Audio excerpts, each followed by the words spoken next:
पीर महल में यौम आशूरा का मरकज़ी जुलूस कसरे अबी तालिब से बरामद हो गया है, जो कि अपने मुकर्रर रस्तों से होता हुआ वापस कसरे अबी तालिब पहुँचकर शाम को इख्तिताम-पज़ीर होगा। इस वक्त सिक्योरिटी के सख्त इंतजाम किए गए हैं। पुलिस ने खारदार तार लगाकर तमाम रस्तों को बंद कर दिया है। CCTV कैमरों के जरिए निगरानी की जा रही है और असिस्टेंट कमिश्नर ऑफिस पीर महल में कंट्रोल सेंटर कायम कर दिया गया है।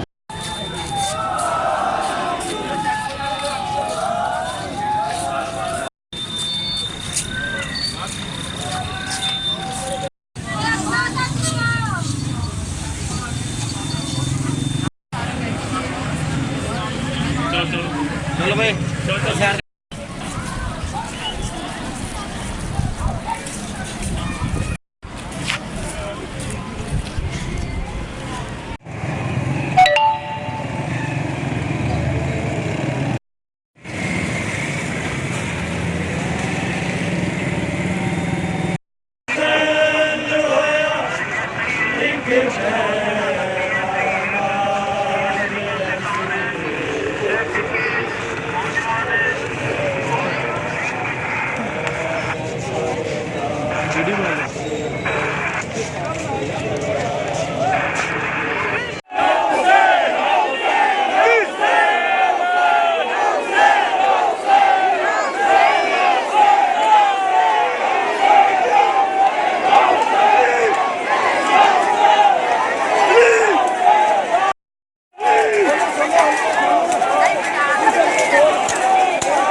बाकी आ गई और